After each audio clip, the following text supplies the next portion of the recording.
C'est une cabine en bois, isolée avec la laine de verre ou la laine de roche. Normalement, la plupart des fabricants sérieux utilisent une isolation d'environ 5 cm entre les deux parois.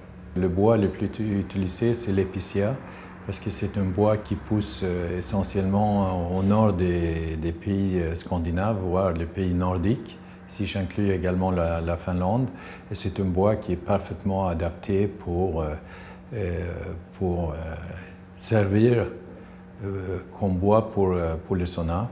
C'est aussi un bois qu'on trouve facilement en Europe, donc un prix très compétitif. Maintenant, il y a certaines personnes qui n'aiment pas un bois avec des nœuds, par exemple, qui préfèrent un bois absolument sans nœuds. Et dans ce cas-là, il y a d'autres solutions comme du tremble, il y a du hemlock, il y a du cèdre.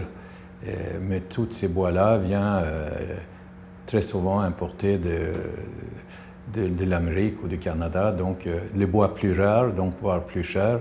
Et puis des coûts de transport aussi beaucoup plus importants. Il y a deux façons de chauffer les saunas. Pour les cabines sauna à l'intérieur, toujours par une poêle électrique.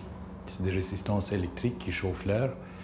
Et pour une cabine sauna à l'extérieur, avec un fourneau à bois, c'est-à-dire qu'on va chauffer du bois et puis on va chauffer jusqu'à ce que la température est montée à l'intérieur. Il y a également une possibilité avec un poêle, ce qu'on appelle un poêle combi, qui a d'ailleurs été inventé par Tilo. C'est une poêle qui permet de varier entre un sauna sec, le sauna traditionnel, et un sauna beaucoup plus humide. Et évidemment, au fur et à mesure que l'humidité relative augmente, la température va diminuer. Dans une sauna humide, on va plutôt avoir une température aux alentours de 60-65 degrés avec presque autant d'humidité relative. Donc pour les gens qui ne sont pas habitués, ils vont trouver ça probablement un petit peu plus facile à supporter. Pour les banquettes intérieures, on utilise soit du tremble ou soit du abachi. C'est des bois qui sont relativement faibles conducteurs de chaleur. Donc, quand on s'assoit sur la banquette, on ne se brûle pas. Malgré que je ne peux pas assez insister sur le fait qu'on doit toujours, pour une question d'hygiène, s'asseoir sur une serviette dans un sauna. Le sauna, maintenant, a un look un petit peu plus design.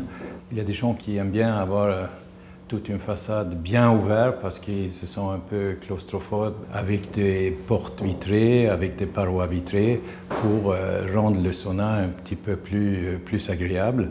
Et au fur et à mesure, comme le design est amélioré, le sauna entre de plus en plus maintenant dans les salles de bain, dans les maisons individuelles ou même en appartement d'ailleurs.